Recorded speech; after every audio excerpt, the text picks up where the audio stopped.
Hey, listeners. My name is Elisha, the founder of the Witnesses podcast. It's so beautiful to have you listening to our podcast. And I want you to know something that means a whole lot to me. Thank you for tuning in. And one thing I love to tell all of our listeners is it's not just about you listening, but listening to understand. Understanding is the most important thing. So important. So, you have to listen, learn, and practice. Thank you so very much and happy listening. Hi, Carina. It's so nice to have you on the show. How are you doing today? I am great. Thanks for having me, Elijah. That's so good. All right, Carina, oftentimes I love to talk about the essence of this show, which is to invite amazing guests, amazing guests like Carina to come talk to us about their triumphant stories. Because we believe that in our audience, there might be some people who are stuck up in a situation that Carina came out of triumphantly. So by those people getting to you, listen to you speak, they might actually pick some information from you, from your words, the ones you be saying here today, which might lead to their transformation. So it's all about transformation, transformation, transformation. Okay, Karina, within the next few minutes, let us get started with your story, the challenges that you faced, and how you overcame them. Then afterwards, I've got some beautiful questions for you, for you. Okay, Karina, over to you. All right, awesome. So, I think everyone has challenges, right? Especially when they're trying to start a business or they're trying to start something that's amazing and cool. And I have been in business now for about 16 years. Before that, I got a PhD in design at the University of Minnesota, but it wasn't always that way. My mom is Chinese, and I am in the USA, and I grew up in a mid-sized town in Tennessee. My dad was the first person in his family to go to college, and he was the second youngest of 9 children. And so he came from like a farming community. And so for me to go to college, our family really were like, you need to go to college in order to, improve yourself and figure things out. And so I did. I went to BYU actually to get my undergrad degree. And then right after that, I decided I wanted to get a graduate degree, a master's degree, which was basically unheard of in my family. I don't think anybody had ever done that before.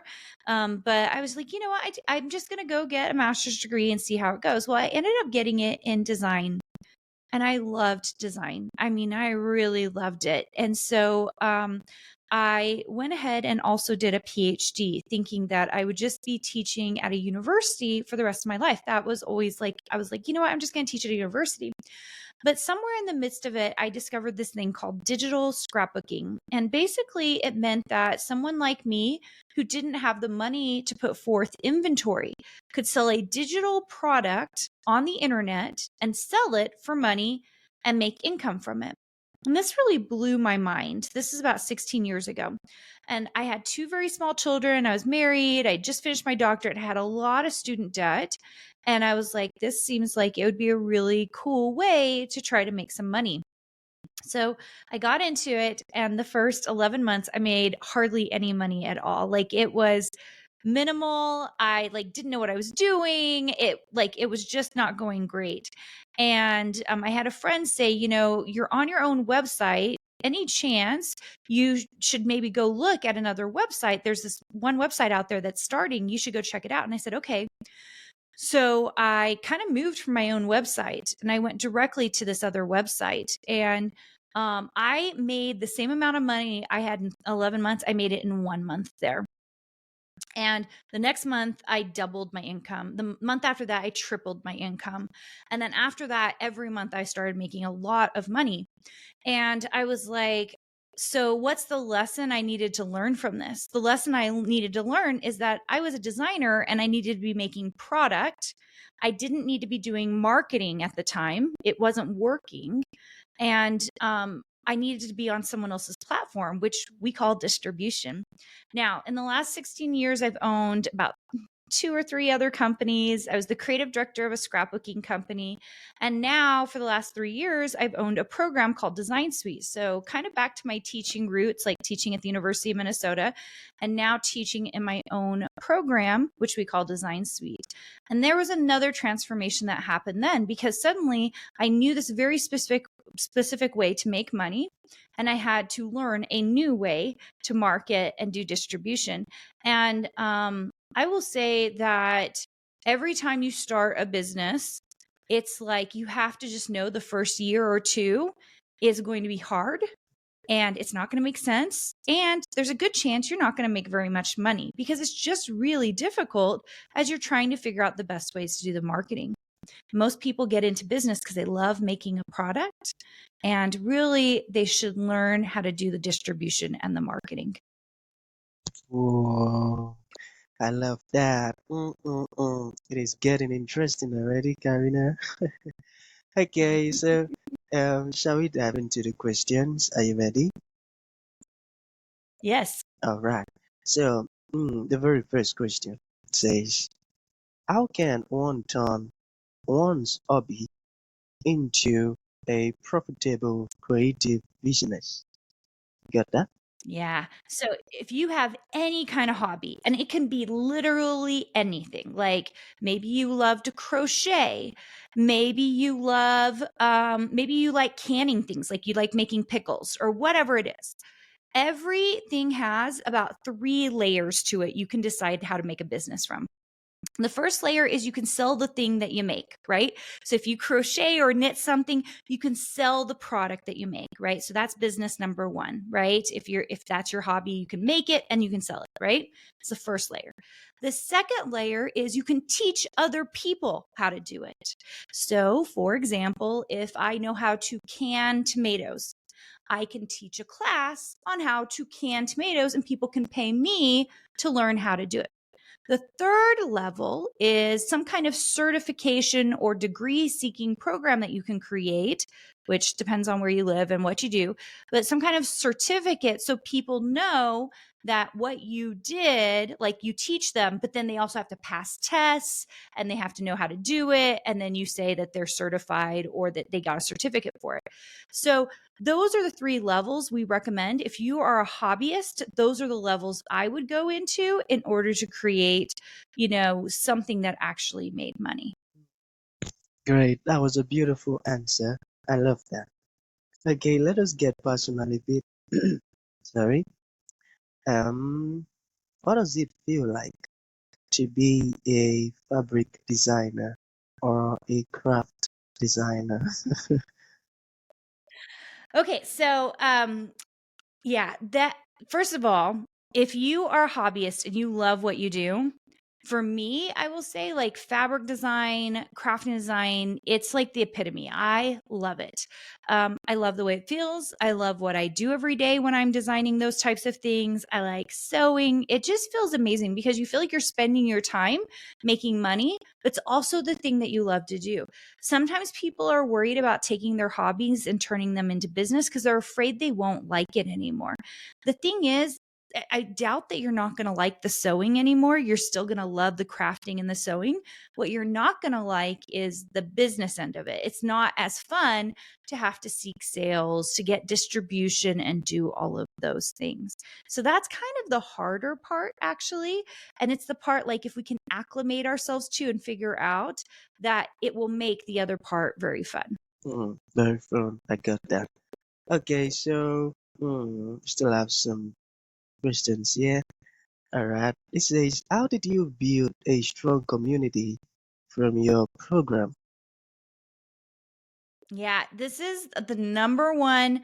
People are in disbelief about how cool the community is that we built. And the number one thing you do is you listen to what your community members ask for. And ours really wanted to talk to each other. They wanted to, just like we're on this podcast, but we can see each other. They wanted to see each other.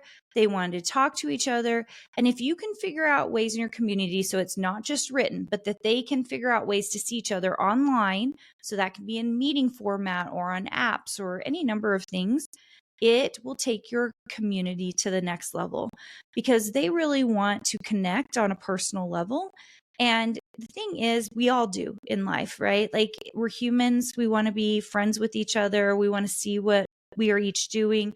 And that socialization is really important. And so we've just made sure to add components to our communities. And that's through apps and through meeting time that they get to be together and get to talk with each other.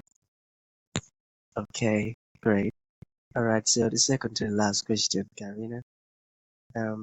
What are the things that you would suggest to someone thinking about starting a creative business?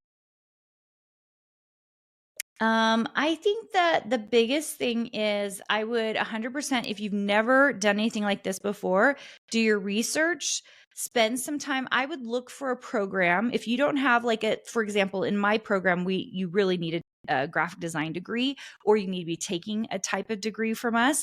So you kind of have to join a program or a college degree program or something so that you can learn that thing so that you can be really, really good at it. And there's a lot of different ways you could go about it. Like, for example, if you're in marketing, you take marketing classes. If you want to do digital marketing, you could take digital marketing classes. So it just depends on what you're trying to do. But 100%, like, I can't recommend enough. My business has skyrocketed when I started joining online programs so I could meet other people.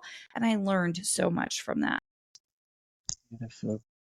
Okay. Um, why did you decide to start an online design program? We just saw a really big gap in the marketplace. So, what we were seeing is that people were learning how to be creative. They were doing art at home, but they quite literally had no idea how to run a business. And we were like, why is no one teaching this? Why is no one teaching people how to make money off their art? And so, because of that, we created the program so that people could see literally how I was doing it. And we gave them step by step instructions so that they could continue to do it. And it's been really amazing to see because people really, really get it. They get their work done, they go out, they actually create businesses, and it's pretty incredible. Beautiful. Okay, Karina, you're doing such a great job, and I love that. I really do. Okay, so in conclusion, let's say there is one piece of advice you'd like to give to the audience. What would that be? And let's say there are someone's listening who would like to learn more about you, get to know about what you do better. How can that be possible? Okay, so a couple of things. The biggest piece of advice I'd have for anyone who's getting started, who's super creative and trying to figure it out, is you've got to do some research. So spend some time on the internet finding out who's doing stuff like you, because that will help you a lot. Okay, like, it will help you so much. Most of the time, we don't spend enough time doing research. Who else is making this or selling this so that we can also sell it, right? So there's that piece of it. The second thing is, I do have something free for those of you who are listening. So I have a new book out called Make Art That Sells.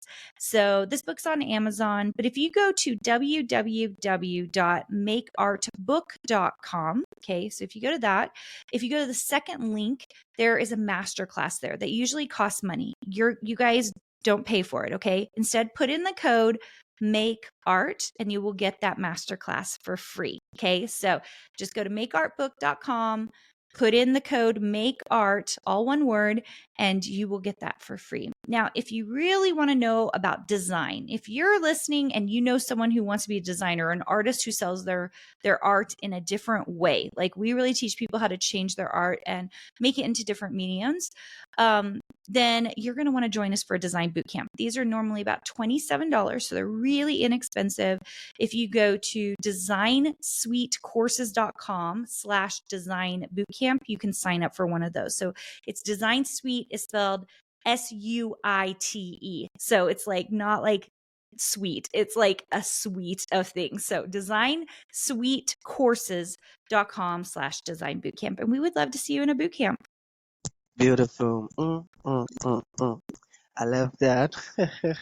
So that's going to be the end of the show, Karina. Thank you for your time. Thank you for honoring the invite. And thank you for coming. It means a whole lot. Thank you. Thank you. Thank you for tuning in to this incredible episode. Your support means the world to us, and we truly value you. We look forward to having you join us for the next episode. If you enjoyed what you heard, please consider rating and reviewing us on Apple Podcasts. Your feedback is greatly appreciated.